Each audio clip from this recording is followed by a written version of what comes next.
Hello everybody and welcome to Erebus Gaming. This is Clash of Clans and this is an in-depth analysis of my Town Hall 9 base design, the Inner Sanctum.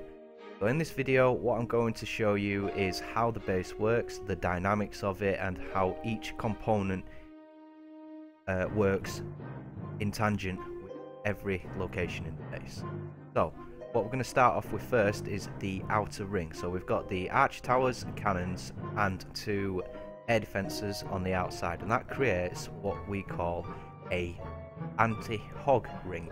But what it does in this one is it's kind of a anti-golem, giant, hog, balloons, dragon ring, and of course dumb attack ring. So if anybody comes in from the top, bottom, left, right, they will go all the way through this entire outside perimeter before even attempting the core. That's very important because it slows them down, and the reason I say it's anti-hog, it's more of an anti-hog bluff. See, I've got the defences in prime locations where there could potentially be double giant bombs. Now it's a bluff to keep hoggers away, because if hoggers did come in they could probably have quite a bit of fun with this base, but it's a bluff, and ever since I've created this outer ring, hog rider attacks have not been anywhere to be seen. So with that said, that's the outside.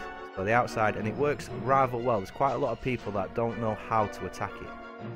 However, for the people that do, there is a lot in place to stop them from progressing into getting all the storages and all the dark elixirs.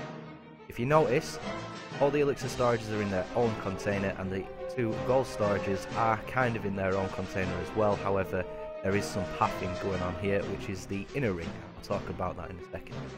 So let's have a look at the clan castle. As you can see, that's its radius there. So it's all within the walls. So not only do you have to take out a line of defences on the outside, but then you need to break into the walls to pull the CC.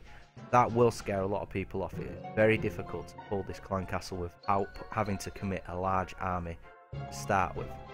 So that's the clan castle, and then every single wizard tower is placed in a perfect position as well, with this wall dip on every single wizard tower. What this does is it forces Barching armies, goblins, etc., giants even, to come into this area here to attack these walls, or these walls. What that does is it funnels them in, and because the wizard's good at splash, wipes them out pretty damn fast. It's very effective. You'll also notice that each container has this dip, and the reason for that as well is anybody that comes in with wall breakers, they'll only be able to take out one junction at a time. They will not be able to take out a double junction without committing a large wall breaker force. And on this side here, and here where the spring traps are, that's a minor wall breaker, anti-wall breaker trap, and it's to try and push wall breakers that get dropped around this area to this wall part here to spring them off, just to slow down any destruction at that point. All the other wizard towers, like I've said with the other one, cover those points perfectly, so it's very good for funneling in. Now that's them. The expos are also placed in the positions where you see here, and the reason that they are pointing up, well, there's two reasons. The first reason is for balloonians, get those minions in, very good at wiping out minions, and I don't want the expos to latch onto the outside. If you set it to ground only, the radius is too large, and what can happen is if you get go wiped, or if your giants come in and they walk around the center, you do not want your expo latched onto them, because it'll take a very long time for the expo to replenish the health. So that's why they are both pointing up, and they are within the perimeter of the defenses. Shouldn't latch on, and they should focus on anything in the middle. This does make them kind of weak when it comes to protecting the dark elixir storage. There could be a potential tweak with switching the arch tower and expo around. However, for now they are fit for purpose, and I haven't had any issues. The air defences are in very key positions, and this is to talk about the inner ring on this side here. So if for some reason they take out the outer layer, this inner layer will act as a buffer, and what will go on, so if the dragons come in, they will then push our balloons, dragons, balloons, etc. If they come in, they'll push around this circumference here. If they come in from the right hand side, they may pull the air defences, but the idea is if they come from the top or bottom, these hidden Teslas will spring up, and then they will follow all these defences on the outside based on general AI pathing, and then you've got the Teslas that'll pop up again, and they'll go all the way around there, with the air defenses absolutely smashing into them. And that's the reason why I only need 2 and not 4 air defenses. The mortars are also positioned to cover the majority of the base, just in case any Barching armies get in. They will get absolutely wiped, with a bit of protection on the top side, but not a lot of protection on the bottom side. However, this storage is, well, these 2 storages are very well protected. You'll also notice that the Dark Elixir has got a gap between all defenses. Now the reason for this is I experienced a Balloonian attack where the balloons got to the Tesla towers, which were pushed up towards the Dark Elixir storage, and all the balloons got taken out with the air bombs. However, the splash damage from their fall damage took out my entire Dark Elixir storage. I lost 2,500 Dark Elixir because the balloons dropped on it. Very frustrating. So to counter that, I've made sure that there's a gap between them all. It's very useful. And what I've also done is I've tried to force people to come and attack me from the bottom. So if you look at the left and right flank, you've got a massive amount of walls to break through. The top just seems so far away from the Dark Elixir, so the majority of people will come in from the bottom. And as you can see, we have got the ring. The mortar is outside there, and it's in a very crucial area. The reason for putting the mortar there is to try and also get people to come and attack me from the bottom. They see a mortar there with a Barching arm, and they think, well, I'll take that mortar out, and then I'll go towards the Dark Elixir. Well, take that mortar out, your giants will go off to the right. They won't go to the left because there's not enough space there between them. The cannon's closer, so they'll go off to the right, and then the archers, barbarians, goblins, whatever, they'll take all these out. Then they'll probably drop some wall breakers into this wall, and then that's where the fun starts. You've got the king and queen to tackle, and you've also got the giant bombs. If they try and break in here because they're after gold, they're also met with a giant bomb. And then the Teslas will also pop up as soon as they get into this core, and you'll have some major DPS protecting that Dark Elixir storage. So if we look at damage per second, we've got the 2 mortars with a hit. They fire every 5 seconds, do a total damage of 55 per hit. There's 110 from 2 mortar hits. Tesla towers do, I believe it's 87, yeah, 87 damage each. That's another 174 plus 110, that's 284. Wizard towers got the splash as well, that's 40, so you're talking another 364. Then you've got the king and queen, and you've also got the archer towers as well, which do 75, 150. So that's, you know, we're talking over 500 damage per second on average.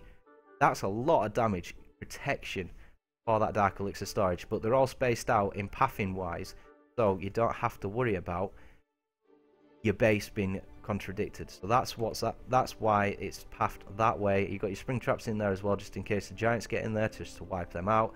CC's unlowerable. I've explained what the air defenses are there for, and all the walls are working very well. I do have somebody else testing this who's just gone to a Town Hall 9 to see its effectiveness on an early Town Hall 9 base. However, as you can see, this is pretty maxed out. The walls are nearly all level 9s, all defenses are maxed out. So we've got the level 10 walls to do after that, and the heroes will be consistently upgrading. If both heroes were available, it would be even more difficult. So in my mind, I've covered pretty much every angle that I can think of.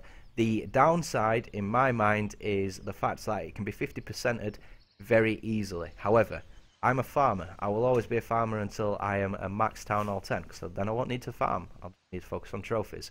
So I don't care if you take my Town Hall or if you 50% me, because you're not touching my loot, which in my mind is what is most important, and the crucial point to this base design is a full farm protection. The only major weakness in this base that I can see is coming in from the top. If people coming from the top, then I've got issues. And this elixir storage, you look where the Tesla towers are pointing and the mortar, if archers break through this wall, they will not, I think they can get to the elixir storage without being contested by any defenses, as long as you've taken out these. That's the only major weakness I've seen. I'll keep on testing it. I've been testing this for 2 months now. This latest design phase is been active for 2 weeks. My Dark Elixir has been taken once in the entire month. It lost half, so I had around 2,500. I lost 900 to a dragon attack, but it's been tweaked since then, so that dragon should now follow the inner ring. and I got attacked by a very strong Town Hall 10 composition troops. They are on a separate video. I will link to that video in this description, as well as provide you an annotation for it. But as far as I'm concerned, this has been the most effective Town Hall 9 base design that I've done, and I have been a Town Hall 9 for quite a long time, as you can probably guess by the way that the Town Hall 9 is, you know, the walls, the heroes. I mean, the heroes are at level 18, so I've been doing the heroes and war for quite a while. So you can tell that I've been doing a lot of different tests, and this one has been by far my best design, and it's worked very well for me. So feel free to have a little play around with it. Hopefully this analysis gave you the information that you were after. One final point, the reason the arch towers are in here is more single target DPS, because from my research and my attacks that have been occurring against me, I've noticed that the main issue is heroes. So that's the reason that the archer towers are in here, and the reason one of the mortars is out, because the mortars just do not dish out enough damage to take out those heroes. Whereas the archer towers, you got 75 DPS, you got the expos, you got the wizard towers, you got the Tesla towers, then you've got the mortars in the middle. So the archer towers are better fitting, in my opinion. So hopefully that gave you all the information you want. If you need any more questions, feel free to comment. This design is also on the Supercell forums. I will provide a link to the description. So just get involved, ask me any questions, and I'll be more than happy to get back to you.